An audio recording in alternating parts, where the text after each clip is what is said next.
Congratulations, Coach. Thanks for having me, Guy. Welcome to the city. I think you put this in the air and it just manifested itself. It's kind of, so your first, yesterday was the press conference, then you threw out the first pitch. Yeah. What's the first day been like? Unbelievable. I'm still floating. You know, you do a press conference in Madison Square Garden as the new Knicks head coach, and it's like, is this happening for real? Like, it was an out-of-body experience, and then now I'm throwing first pitches out at the Yankees game. It was like, I tried my slider, it didn't slide. But it's crazy. It's crazy. Slide. So he's a, by the way, he Listen, knows. I mean, I make no secret of it. I was born and raised in New York. My family had season tickets through my childhood. And we're going to do a very deep dive into the Knicks in a few minutes. We'll go around the league with you here a little bit, but then we're going to take a close look at the team that you take over right now. And obviously, they'll have to play a lot more Tone Loc in the building, which I'm really looking forward to. This is your last day as an analyst. Are you ready? I'm ready. All right, playoffs, go. Just kidding. Oh my God. No, you know what? I do want to hear. I know you and LeBron have such a good relationship, and this has been a season for the first time that I can remember that there were some questions. Does he have enough? Can he get farther than we? And then I think the questions have been answered pretty much. I haven't seen him in a groove like this in a long time, where you can see it in his body language that it's just, he knows he's the best player out there. It's just, it's the matrix for him now. You know, how he's hitting game winners and attacking the paint and reading schemes, and even defensively the plays he's making. It's special to watch. 15 years. Wow. Well, when you watch what they did in this series against Toronto, I hate to ever acknowledge that Jalen is right. But through the Indiana series, when the quote-unquote supporting cast was really struggling, he kept saying to me, Greeny, you were underestimating how good Indiana is defensively. Yeah. And so all of a sudden you saw that key sort of get unlocked, and now he's got a lot of guys on that team who are playing well. Yeah, he was going against a team that's dealing with arguably the coach of the year. Most improved player of the year in Oladipo. I mean, you're talking about some guys that really took their game to another level and one of the better defensive teams in the league. And remember, the Cavs only got together about 25 games left in the regular season. So they're still trying to figure some stuff out, too, as a group. And he's just so good that he can carry them through a series like that. And the longer you let him go, those other guys are going to start figuring it out around him. And I know player development is your specialty. Talk about the evolution of LeBron without Kyrie becoming clutch, making his free throws, making his threes. Now he has a turnaround, step-back jump shot that's unstoppable. That's it, but he works all day, and he watches film all day. He's always committed to adding new pieces to his game. He knows what's going on around him. He sees that he doesn't have that other guy that is a known clutch player. So it's on him to do that, and those other guys are now starting to come along. You know, Kevin Love is really waking up now and playing like Kevin Love, and I'm just waiting for Rodney Hood.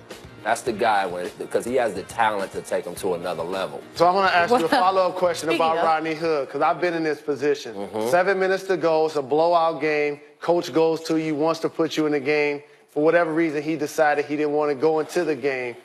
How do you feel about that, and/or how would you handle something like that?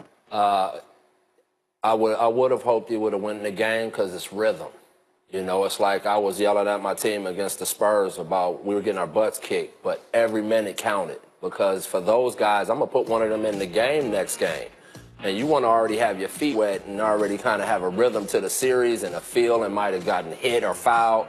So I would have hoped that would have happened, but that'll be a growing moment for him. And, you know, I think T. Lue will handle it right. He'll go to him and talk to the guy and get his confidence back and let him know that we need you. Can we talk about this Western Conference Finals that we have been gifted between the Rockets and the Warriors? Are you pumped, and what are you expecting? I just expect a war. I think it's going to get chippy. I think the Rockets really believe in their hearts that they belong, which they've earned that. They've earned that right. I like the fact that they have home court. I think that's going to set a whole new tone to the series. And you're talking about big-time coaching, both sides.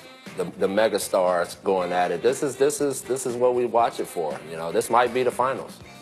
That's what I thought. Yeah. And look, I'm on record as saying that I believe Golden State is just too good, and I hope against hope that I'm wrong. I sincerely hope that this turns into a great 7-game series that I know everyone else at the table expects it to be. I look at the way one team, and you could take the names off of the teams if you wanted to, one team moves the ball as well as any team in recent memory. The Warriors have 5 playoff games already this year with 30 assists. Everyone else combined has 4. while the Rockets play so much iso ball, and look, they're great at it, and Harden's going to win the MVP by doing it. But you get to this stage in the playoffs where everybody's focusing in on everything you're doing every single night in a lengthy series, that concerns me a lot. The ability to win by playing that style against a team that plays as fluidly. I think your concerns are warranted. I think, Golden State is one of the great all-time teams at moving the ball and sharing the ball. But you can't fake who you are. And the Rockets are as good as it gets at what they do. And some of that with the Rockets, they get the isolation and the switch, and they put pressure on some of your better players who maybe not as good defenders. That can tweak a series if you get guys in foul trouble. And so, it's a battle of styles, and we'll see what happens out of it. What do you expect out of James Harden? He's had some bizarre endings to the last couple of years. Do you feel like if they have a chance, he almost has to be the best player in the series in order for them to advance? He's got to be close to that. I do believe that. But I'll tell you what, you see Chris Paul the last 2 games of that series, oh, my goodness. I mean, he's on a mission himself, and now that he has him next to him, I feel like that relieves a lot of pressure. It's like LeBron and Kyrie. Those combinations of guys, it's not always on you just to get it done. So even if James Harden has a game or two where he's not as good, he's got another guy there that can pick up the slack. Back to the East, Jalen's been making fun of everyone who believed in Philadelphia for the last, I don't know how many weeks he's been doing that. But now, they're down 3-1 with a chance to be eliminated tonight. Are you surprised we're here?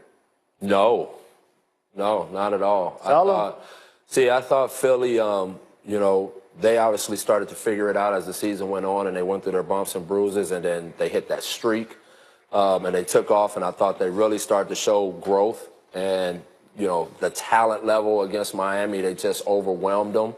But then they got into this series now with the team that has gone through some things themselves. They have a leader in Al Horford who's been through a ton of wars.